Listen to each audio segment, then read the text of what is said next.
Yesterday, a 5-game series decided our third semifinalist. See if the teams today have what it takes to earn that 4th spot in Oakland. FlyQuest enters as the underdog. We'll see if they can be yet another number 6 seed to upset the favorites in today's matchup against 100 Thieves. Hello, everyone, and welcome to the LCS Countdown, where for 30 minutes we get to the last page of the playoff script and crunch some postseason numbers until the timer reaches 0 and we jump into Champions Select. Let's start things off with a look at the bracket presented by Jersey Mike Subs. Yesterday, TSM took the first quarterfinal match. They won't know their opponent until the conclusion of today's match between 100 Thieves and FlyQuest, where Team Liquid will be asked to choose their opponent from the quarterfinal victors, leaving the remaining team to face Cloud9. Now, today is the last day that you can earn yourself a free trip to Oakland through Jersey Mike's Subs. Use that promo code JMNALCS at jerseymikes.com to enter a sweepstakes, and you could earn a VIP trip to Oracle Arena. And if you don't manage to be the VIP, you can still join us in Oakland by going to lolesports.com/tickets and grabbing your seats in Oracle Arena. Yesterday, though, we had our first quarterfinal series, and it really felt like it could have gone either way, even in Game 5. Yeah, I mean, this was a really tough game for both teams, and I think there's high moments and low moments for almost every single player throughout this series, and, you know, there's a bunch of pentakills, too, so you could tell it was a very back-and-forth match. Yeah, we had 2 pentakills in this series. We had 1 pentakill in the regular season, then 1 during the tiebreakers, so definitely a very bloody series, punctuated by some very important team fights, like extremely entertaining. But you also have to think about what comes next for these teams. Yes, TSM beat Echo Fox, but then they move on to that next stage where they're playing either Team Liquid or Cloud9, who are both significantly stronger than Echo Fox in the second half of the season. So it's very good for TSM to move on from that incredible battle in the quarterfinals. But semifinals, just a whole new ballgame. Right, some interesting trends, some interesting pivots, you know, brought up in that 5-game series yesterday. Ultimately, TSM comes out on top, but as you mentioned, only tougher opponents on the horizon for them. Bjergsen himself, though, in his post-game interview, did throw down some words about how they're not necessarily afraid of anyone. I mean, I think we already have a feeling that we're going to play C9. I think Peter might say that we're boosted, but I don't think he has the balls to actually pick us, so I'm already preparing to play against Jensen for next week. I love that version of Bjergsen. I do too. Oh, yeah. Confident. And it's interesting too, right? Because if the format was last year's format, Team Liquid would most likely be playing TSM if 100 Thieves won, because the 3 would play the 2 and the 1 would play the 4. So right. There's a real chance that Team Liquid actually does pick TSM, and it will be made so much better by that clip. I was envisioning the Team Liquid's like already filming the reason they're picking TSM in some trash talk video. I'm getting ahead of myself. I saw the Reddit comment that was like, if I was Double If, I would just be like, if you're not boosted, then I'll see you in finals. Yeah. And it's like, well, hey, like, you know what? Like, see you at that when it actually matters. But it makes it good either way, yeah, right? If they play in the semis, that's a fantastic matchup, and even, you know, aided by that comment. And hey, if it's in the finals, then I'd love to see that too. Either way, the semifinal opponents are going to be tough ones for whoever qualifies up against them, especially in today's series. But keying more into what we saw yesterday, first evidence of 8.16, patch 8.16, there were some notable nerfs kind of across the table, and we definitely saw some of that come into effect yesterday. But even in spite of some of those nerfs, picks still being played. Yeah, I think it was a patch that was pretty clearly aimed at nerfing power picks. There was a lot of nerfs on champions that were seeing a lot of presence in the games, and it's resulted in a situation where people are starting to drop Aatrox bans. Red side doesn't feel as limited. Some teams are starting to favor red side. But for the most part, even things that were nerfed are still viable. We've seen Zoe and Academy have great games. We've seen Tom Kench in all the series still being played despite that big nerf on the W cooldown. Yeah, I think one of the main results is it's put a higher emphasis on support picks. There's a limited number of good tank supports. Brahm's priority is way up. Even engaged supports like Rakan are just being banned a lot more often.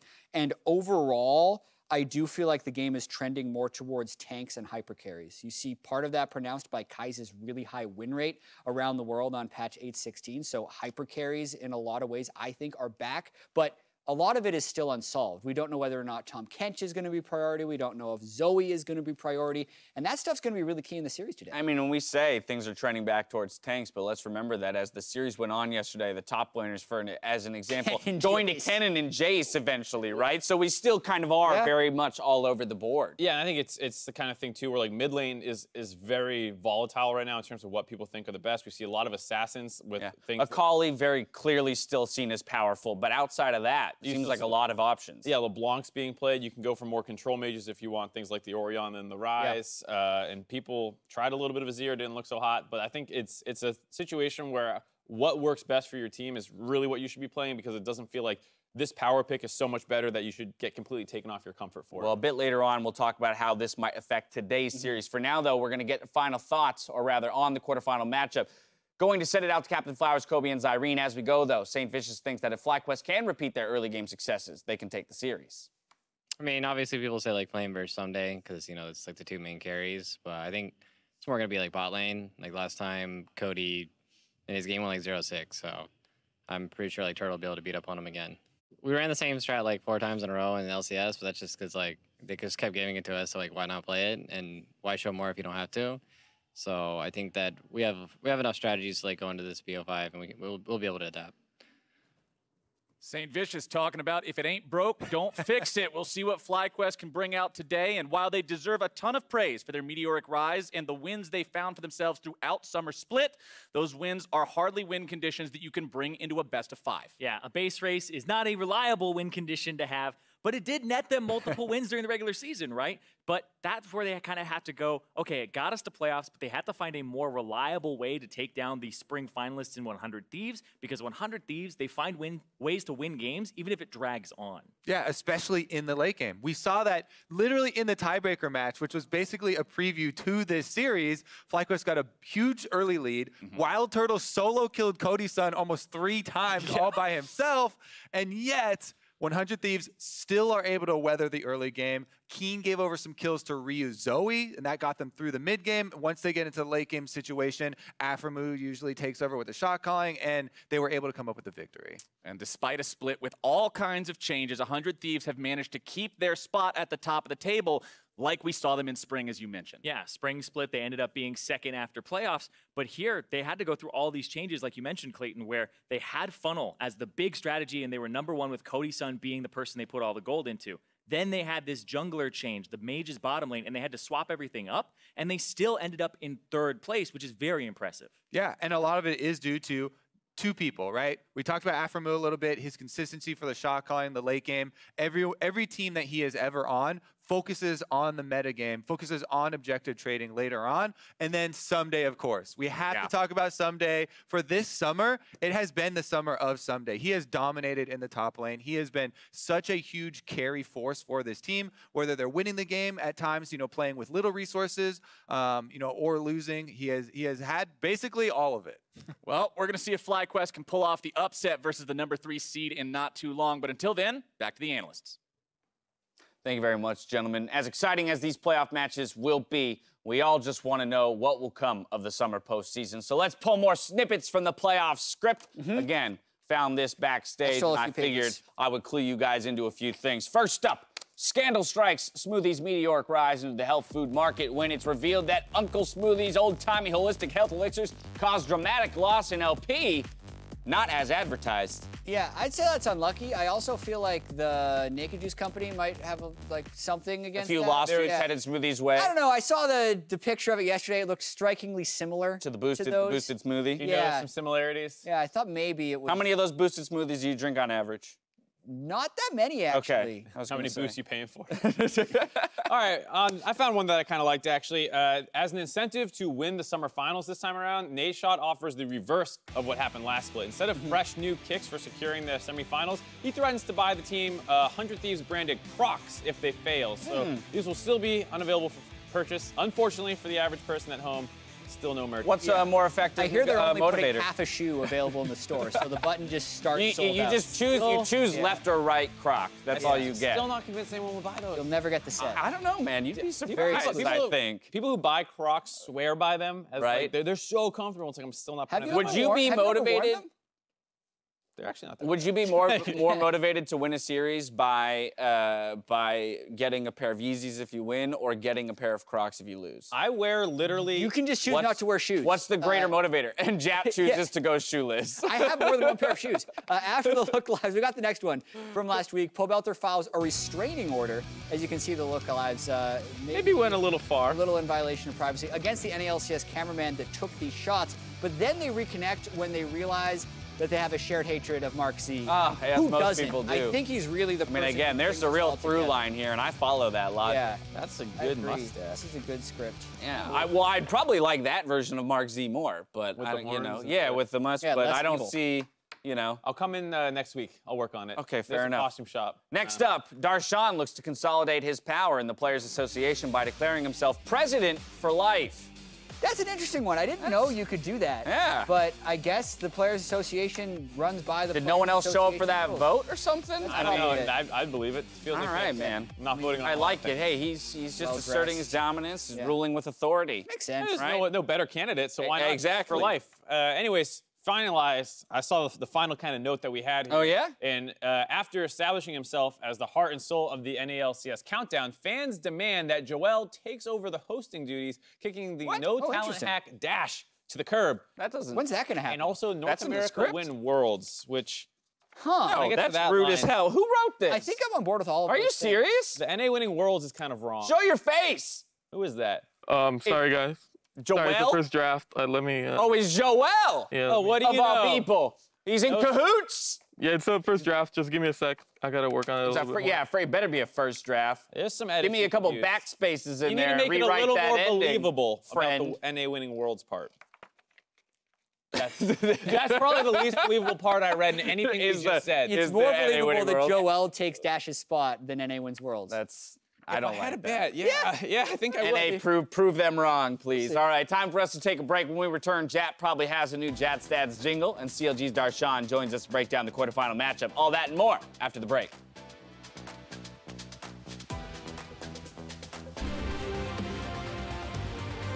NALCS Countdown is back with 11 minutes to go until Game 1, and I'd like to welcome CLG's Darshan to the analyst desk. Thank you very much for joining us here for our second quarterfinal. I'm so glad to be here. I just hope the games today are as good as the games tomorrow. As 'cause crazy and that chaotic was- as it's tough to yesterday's. match. Oh, That was an my insane goodness. series. Well, you're just in time for perhaps the worst segment in the history of all segments. No, before we get into the series, it's time for one analyst to feel superior in this edition of Jatt Stats. So we got Darshan to help us out. My Yeah. favorite. Have you ever heard the lyrics still get before? up to this? It's like, yeah, go, Mark. We don't need you here. Yeah, Fine. Yeah, go for it. Go over to the telestrator. Going back. First answer is C. All right. Wait, really? Woo! Okay, I'll guess see. okay. Thank you, guys. So you guys know about the all-team voting, right? Yep. Yeah. So C9 Yes, had we the, were a part of it. C9 had the most overall votes. They had around like 370 points Combined. towards all people on their team. Yeah. So there was one team that had 5 points C. total. C. What team It's do you C. think it is? It's C. I think the song had something. I definitely don't think it's D. I think I'll have to go with C. C. You don't think it was D? Something No, tells me Bio that's the first answer. answer. There's enough. Yeah, what It's about C. Bio and Stick? I think I'll have to go with C. I'm really tempted with C, but the song is trying to scare me off it. I think so. Like I Wait. I'm gonna go with C. Wait, what about? Dash is locked in apparently. Locking it in. I'm going with C. They have definitely on Golden Guardians. He picked Right? up some votes. Yeah, probably. I know for a fact I voted for Deathly, and a few You other guys people listen did. to the song. It was clutch. Congratulations. Woo! Hey, Celebration. People. Play the song again. Yeah, Hakuho got 3 points. You know- and Solo got 2. I'm a little disappointed because I think I would have got that without the song, and now we're just not going to get any credit. Yeah, now No we just, credit, we Mark. just Yeah. look Okay, dumb. question 2. What game was the largest comeback of the summer split? Do you By remember the which- game? just by gold. by so sheer gold down the most deficit. gold. It was 9.1K was the deficit, and that team ended up winning the game. Which team was this? Can you remember the 94 games and pick the one with the largest? I think I know. I think I know. I'm feeling Okay. like it's a Darshan? it's a FlyQuest game. I'm Yeah, pretty sure. I think it's Fly. I think it was a FlyQuest game against TSM. Over who? Yeah. FlyQuest Was it versus who? the Or was the it 100 Thieves Fly, one. FlyQuest versus the TSM. random split? Okay, Darshan. Or no, FlyQuest versus 100 Thieves. Yeah, I think it was versus FlyQuest 100 versus Thieves. 100 Versus Thieves. 100 Thieves. That was the game. I remember Sunday It's was also very popping off on the topical if window. that is the answer. Interesting. That would make sense for the days. Hey! Darshan's Two good for at this. two. Nicely Two for two. done. This could All be the right. first Jazz Stat sweep. Darshan will have to be on this. It should be called Darshan Stats. Blue side wins. Which team has the most of them? in the summer. Is this also FlyQuest because of their ridiculous blue side win rate? I totally. They have don't look at that. That tells you. This is why you don't We do actually these at have the a desk. sheet. Yeah, we have a sheet that That tells shows us blue and win red rates. side wins. Literally, No, it doesn't win, say if win, they're blue. win, win, Yeah. win, win. They've only won on blue. They have one blue side loss. All right, let's go with FlyQuest. I'm gonna go with FlyQuest. Here, you can have a sheet. I have 2 sheets. Darshan?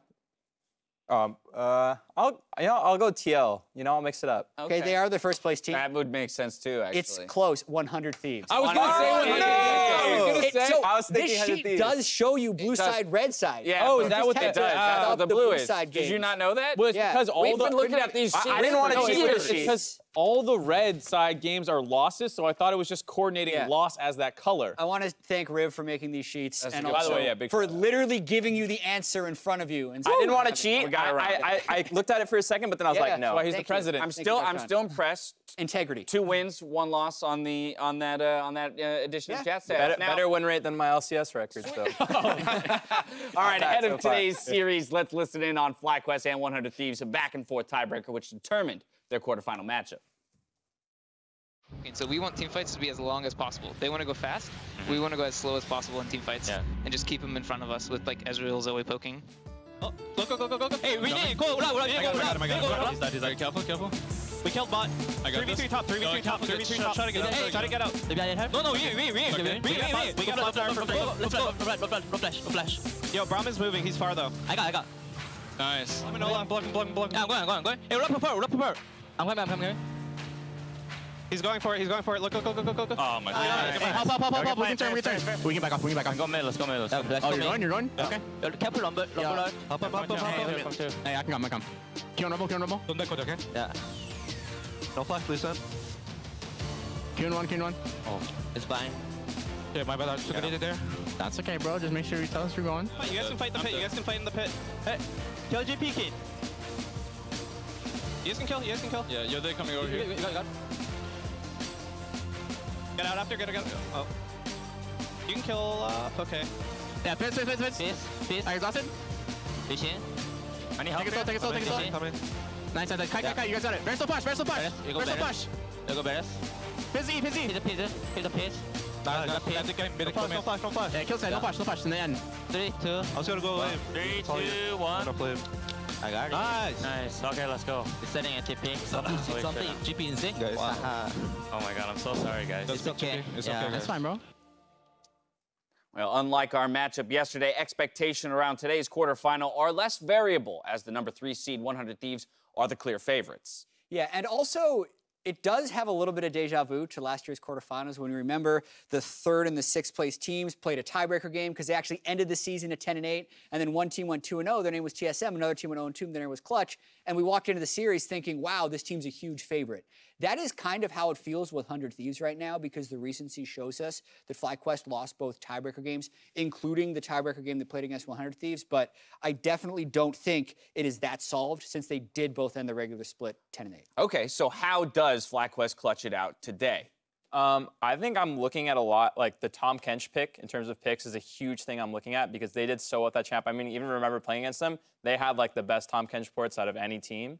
And another thing I'm looking at for draft is the top lane matchup. I think someday having a favorable matchup against Flame is a huge thing from draft. I think skill-wise, they're both pretty equal in terms of laning, but whoever gets a good matchup, like someday is shown to do so much for his team. And if he's getting pushed in the whole game and mid-game, then 100 Thieves isn't gonna have that pressure. And I think another thing too, based off that Clutch series, was Sven played one like the worst series we've ever seen in his life, and that was what kind of enabled Clutch to find that upset versus TSM. And you as FlyQuest are hoping to find someone you can similarly pick on in this series. We saw it kind of happen to Cody-san a little bit in that tiebreaker game. We've seen there's been matches this split where Afro's gotten picked on. It can happen to Ryu, and so if they can find someone underperforming on the day or being able to get draft advantages against that person and kind of exploit them, I think that's a good path you have to try and find. Yeah, and I do think that FlyQuest's teamwork is maybe underrated when compared to 100 Thieves. They actually play the 2nd fastest average game time for FlyQuest, and they have the 2nd most combined kills per minute of all teams in the league. So they actually play pretty fast with pretty good teamwork despite not having amazing early leads, which generally means that if they do get an early lead, they're pretty good about closing it out, save for that one tiebreaker game they literally just played against 100 Thieves. Right, I was going to say, how does that interact with 100 Thieves, who I believe is on the lower side of the combined kills per minute? They're third, actually. They are third? Yeah, and they lead the league in kills. They also play longer games. Yeah, they play like games. Partially, yeah.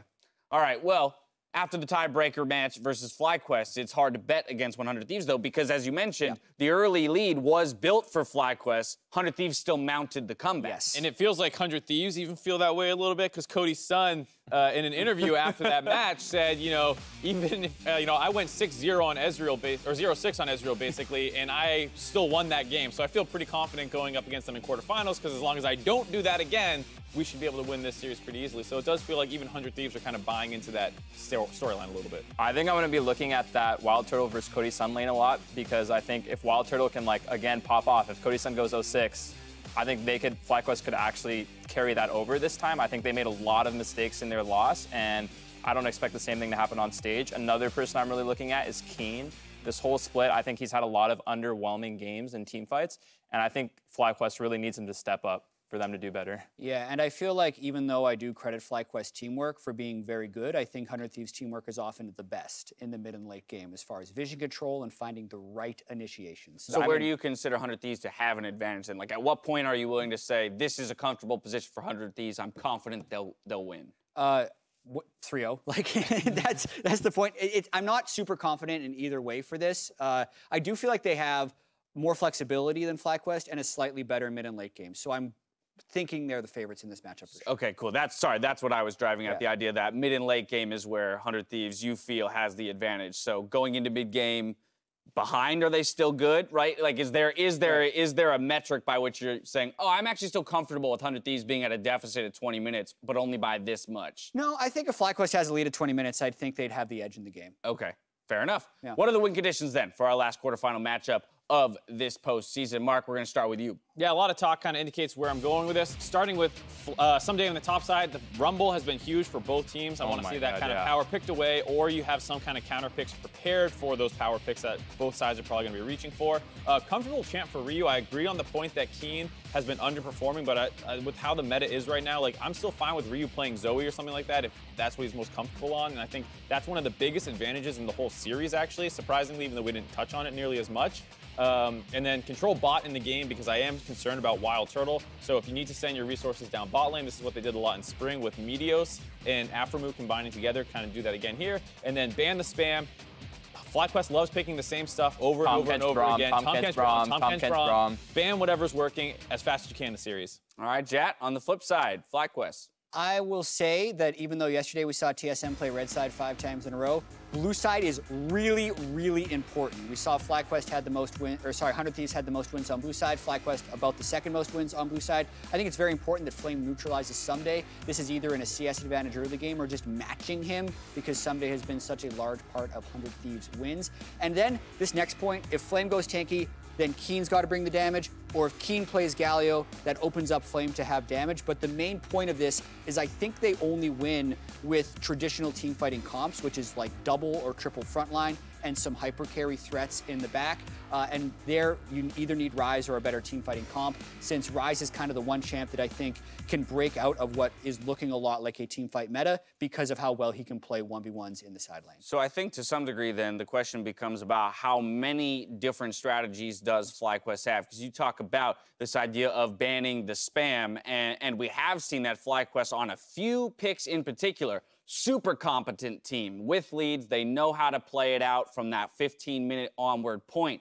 But do they have a deep enough pocket that they can keep going back if 100 Thieves identifies correctly what those picks are? I think it was interesting to hear from Saint in the pre-series interview kind of say, like, we're aware people have this perception of us, but we personally are confident that we have enough picks. We just haven't seen it yet. In scrims, I've seen them pull out a lot of different strategies. For example, I think Flame is a very capable, like, carry top laner, but they often, like, you know, they're running, like, the tank comps, like Jatt was saying, they're running these standard comps. So if Saints, like, if they really do have something, then I want to see it. I want to see these other strategies, because they're not pulling them out on stage. Like, they might be doing it in practice, but I want to see what they can do in this quarterfinal match. Yeah, and that's the thing. When playing in scrims and playing on stage, as we've talked about many times, is a completely different ballgame. So I don't doubt that FlyQuest has played well with different strategies in practice. But the fact that, yes, they did keep giving them Rumble, Trundle, Tom Kench 4 games in a row, but also as soon as it was denied, they lost on stage. And to me, that's the important thing. So there is that transition, and I'm waiting to see that happen for FlyQuest to show the flexibility when it matters most. Now, there is a small issue with some mouse drivers on stage, so we got a bit more time to talk about the game, but I do want to jump into some predictions for the series and kind of use that to catalyze a bit more conversation. So down the line, who's going to win it? How many games? Mark, we're going to start with you. 3-0, 100 Thieves. 3-0. Going for the big, confident. Oh, my God. Let's go, 100 Boom, Thieves. the smackdown. Yep. All righty. I'm going to go 3-1. I think we were talking about like mid to late game 100 Thieves, and my boy Aframu, like when it gets those late game decision makings, I think he's so clutch at, you know, getting everyone on the same page. I definitely think he's going to be able to pull this one out. All right, Jatt. I mean, Darshan got like all the Jatt stats right. He's really a credible voice for predictions, I do feel like. And I'm also going with 3-1 because we're both correct. Okay. I got the same number of Jatt stats right as him. What are you talking about? That's kind of true as well. Well, you all line that you think 100 Thieves is going to win, and so favorites, are the favorites for this match. But as we kind of teed up at the top, this is a 3-6 match, just like the last one where we thought there was a favorite in spring, and it did end up the other way. And so I want to dive a little bit more into how or where FlyQuest can find their advantages and ultimately take a victory. I think their global play was something we were talking about before, is one of the best in the league, actually. Their use of the Tom Kench ults, combining that with Ash arrows and things like that. And while Tom Kench has gotten nerfed, it does feel like we've started seeing more Shen support to kind of come in as the global support to playmake with. And if JJ and FlyQuest have a read on that, that's another pick that, you know, we talk about these new supports coming up, other things getting banned. That might lead to a situation where FlyQuest just has too many useful support picks for 100 Thieves to want to react to. Yeah, I mean, if they pull out the Shen pick, I think that would be great for them. They use Tom Kench so well, and I think picking the Shen would open up Flame to play carries into Someday. That would hit 2 problems. Like, they're playing globals, and they have Shen, so Flame can win the 1v1 against Someday. So if they pull that out, I mean, that'd be extremely good. Yeah, I think that's one of the unknowns I have going into the series is what's JJ's pool going to look like with the Tom Kench nerfs. The other unknown going into the series is what the Keen Ryu matchup is going to look like, because when you think about these two teams, the mid laners never really fly to the front of your mind. You think FlyQuest, like, oh, Santorin had this comeback split, Turtle's been good, top lane's been good. You think the same things about 100 Thieves because Cody Sun was leading the league in kills. You never talk about the mid laners. But the mid lane is so important right now as either a control mage or a split pushing assassin. So, like, the ability for either one of those guys to displace superiority is really important in the outcome of this game, I feel like. And neither one of those guys has actually had a great year. It's interesting, though, because I feel like we've keyed into so many matchups, and it's funny to say that, yeah, though that one, while maybe not being the first one that your mind goes to, is just as important as any other matchup swinging. Again, a lot of people are going to look at Flame and Someday as being top performers, you know, being on first team for Someday down to Flame being tied for third team. And it's, okay, you don't necessarily have Ryu and Keen out there on the first, second, and third team of it all, but that matchup actually could be the most relevant in some cases. Right, because when you look at how these two teams play, they're actually really similar, where they have these top laners who are picking a lot of powerful champions and being huge forces. Their bot lanes are obviously the other part that kind of works together and tries to get a lot of kills for their teams. And then I think Santorin's got the advantage over Onda, and then I would say Ryu has the advantage over Keen, and those are actually two of the actual mismatches in the series, whereas everyone else is trying to do very similar things. I think that mid-jungle synergy could be a huge problem for one of the two teams, whoever is actually able to get the advantage in that situation. Yeah, I agree with that. Like, the other thing is we have the delay on stage. We'll give you updates as we move on. I do want to talk a little bit about Santorin because he did play Trundle 4 games in a row. And Darshan, I'm also curious about your thoughts on the jungle meta right now with Trundle being nerfed, and if Sejuani is the other pick, because you can fall back on the damage picks a little bit. We saw Santorin Lee Sin, he had one good Kha'Zix game. Or is it still just going to be Sej Trundle? Neither one of these guys screams like Graves Kindred to me, even though I think Graves Kindred is potentially the stronger junglers right I think we're going to see Olaf coming out in this series. I feel like that's kind of like the pick in between tanks and carries that most junglers pick up. And I still think that Trundle is a really, really strong matchup into Sejuani because later in the game you just steal so many stats. So I definitely think Olaf is like the next pick we'll see. And I think the team with Olaf will have that early game advantage. And talking about like mid lane, like we were saying earlier, I think that's like quietly one of the most important matchups because whoever has control of mid lane, like we were saying, has such a big impact in the game. And like you look at teams like TSM, you're like, oh, Bjergsen, like they're gonna have that mid control. But you look at FlyQuest versus 100 Thieves and you're like, yeah, maybe Ryu has the advantage, but who can really say, right? Like who's gonna come to play today? And I don't really see like a huge player skill difference between Ryu and Keen based on what I've seen the split. Yeah, both of them have had their ups and downs, and their champ pools I feel like are pretty different too. Yeah, I wonder how much Zoe we're going to see. That's a where big question for me. Both of them get it a lot. Win rate wise, it went down like 3 or 4% in the solo queue data that's available online, and it was kind of the go-to pick for both of these guys. Zoe, when played well, fits in both of the assassination as well as strong team fighting, but it did not have priority yesterday. So I'm thinking it probably falls off. Yeah. There's just a chance, though, that you leave it up late in the draft, Keen's just going to go for it every single game because it's still one-shot potential, right? I mean, Ryu and 100 Thieves were getting it like second phase after 10 bans. Before any nerfs. Yeah, before any nerfs. So, like, I have a feeling that this is going to be a pick that's available, and it's just whether they still think it's valuable enough after those nerfs. Because if you like going late as 100 Thieves, and most of those were scaling nerfs, maybe it's enough to push you off of it despite the comfort. Well, what speaks to me is the fact that you guys can find ways that all 3 lanes, all of the different matchups can affect ultimately the outcome of this series. We'll get into more of this in just a bit. While we resolve the issue, we're going to step away. Before we go, though, we are deeply saddened to hear about the shooting that occurred at a Madden 19 tournament in Jacksonville, Florida this afternoon. And we want to extend our deepest condolences, to the victims, their families, and those affected by the tragedy.